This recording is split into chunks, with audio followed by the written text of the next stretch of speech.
The roar of motorcycles dwindled into the heavy summer air, a fading thunder swallowed by the stillness of an almost forgotten desert town. It was the kind of place where paint peeled off old gas stations, and the last payphone in 50 miles stood like a rusted relic of better times.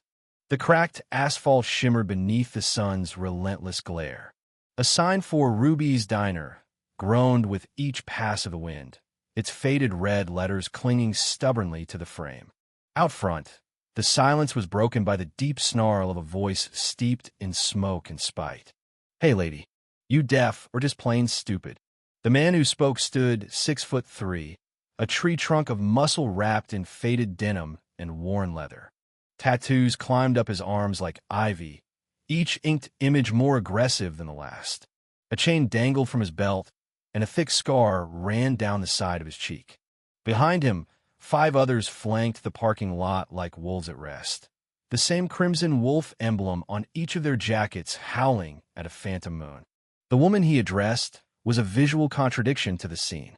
Thin, almost delicate, she stood no more than 5'2". Her skin was the soft brown of old maple wood, etched with age but ageless in presence. A pearl necklace rested against a prim floral dress, the pattern softly rippling in the breeze. A wide-brimmed sun hat shielded most of her silver hair, and a wooden cane supported her right side. She didn't flinch, not when the biker stepped closer, not when he squared his shoulders like he was preparing to intimidate a courtroom. Instead, she tapped her cane once against the pavement and adjusted her necklace. Then came the smile. It wasn't sweet. It wasn't fragile. It was slow and sharp and calm in a way that made the biggest man take a half step back without meaning to. "Granny," he said again, this time with less bite. "You lost? This ain't the kind of place you stroll through alone." The woman tilted her head, sunlight catching the strands of her hair like woven silver threads. "Oh, honey," she replied with a bemused chuckle. "You really don't know, do you?" There was a twitch in his jaw, an instinctive grind of teeth. Something in her voice had held too much confidence, too much history. "You don't want to do this," she said quietly, her voice a breeze in a drought. The biker, whose name was Dusty Rhodes, didn't like riddles. He liked clear threats and loud punches. But his gut was telling him this old woman wasn't a riddle, she was a warning. Still, he was a leader, and backing down in front of his crew was bad for business. He took another step forward. That's what happened. With a flick of her wrist, the wooden cane snapped in half at the center, revealing a gleaming, steel blade nestled within the hollow shaft. It caught the sun, throwing a flash into Dusty's eyes. He blinked, just long enough for her to close the distance. The blade stopped less than a hair's breadth from his throat. The entire lot froze. Time stopped with them. Inside the diner, a waitress let out a yelp, the clatter of dropped dishes echoing through the screen door. A kid seated at the counter with a strawberry milkshake gaped wide-eyed, gripping his glass with both hands. Somewhere down the street, a dog began barking, as if it, too, had sensed a shift in the atmosphere. "You think old means weak?" she said softly, her blade unmoving. "That's the mistake every man like you makes. And sweetie," she leaned forward, her voice dropping to a whisper that only Dusty could hear, "it's usually their last. His Adam's apple bob once." Behind him, his crew stirred, hands edging toward concealed weapons, but Dusty raised a palm. "Don't," he barked. The old woman held his gaze another moment, then with the elegance of a seasoned performer, withdrew her blade and snapped it back into cane form with a single, fluid motion. "Smart boy," she said with an approving nod. Then, lightly, almost affectionately, she patted his cheek. She turned her back to him without fear. Not recklessness, certainty. She knew none of them would move. Not now. She climbed the 2 wooden steps to the diner's porch and pushed through the door as if she were returning home, humming a tune that sounded like something out of a 1940 swing record. Inside, the waitress stared, mouth agape, and nearly knocked over the coffee pot. The woman gave her a warm smile and settled into the booth by the window like it was the most natural thing in the world. Outside, Dusty remained frozen, rubbing his neck where the blade had hovered like death's own fingertip. "What just happened?" one of the younger bikers asked. Dusty didn't answer at first. He looked back toward the diner, then toward the cracked pavement, then finally said, "I don't know, but I'm buying that lady a damn pie." The group murmured in agreement, their egos bruised but their admiration undeniable. Inside Ruby's diner, Beatrice Caldwell, who had once been Agent Beatrice Black Swan Caldwell of the Special Operations Directorate, picked up a menu, adjusted her glasses, and took a long sip of the water the waitress nervously delivered. She didn't come here to make a scene. She came for the cherry pie.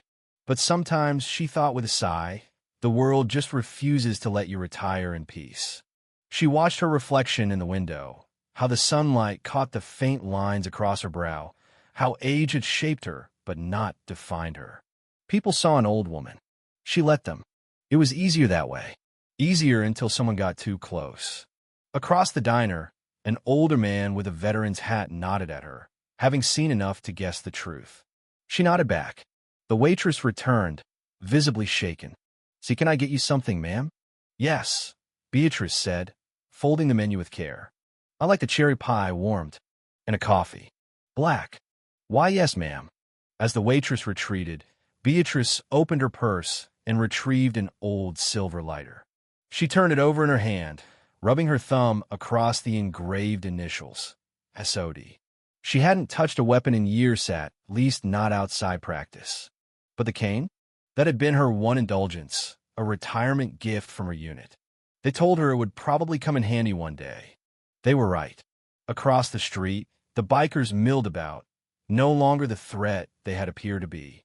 People returned to their meals, their whispers buzzing with the excitement of witnessing something rare and unsettling. An old woman with secrets. An old woman who could still end a man's life without raising her voice. The waitress returned with the pie and coffee, setting them down with the respect one might show royalty. Beatrice took a bite and closed her eyes for a moment. It really was excellent pie. A voice interrupted her reverie. "Mom."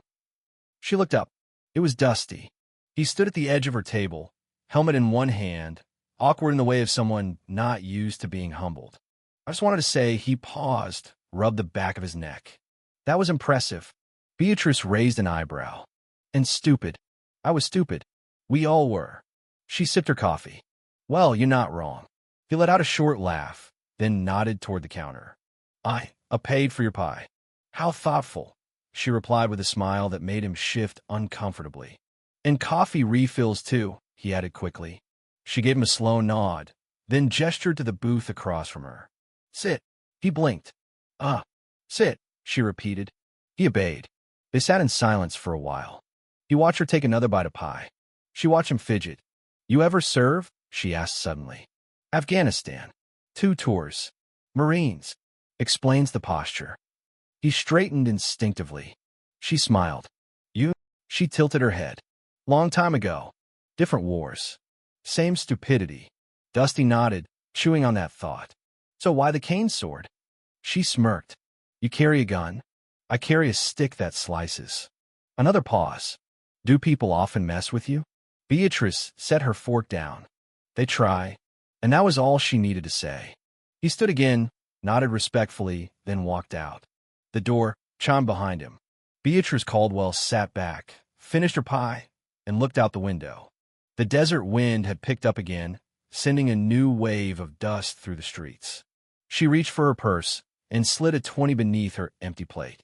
Then, with the poise of someone who had lived many lives and survived them all, she stepped out of Ruby's diner and disappeared down the road, the cane tapping lightly against the earth with each step.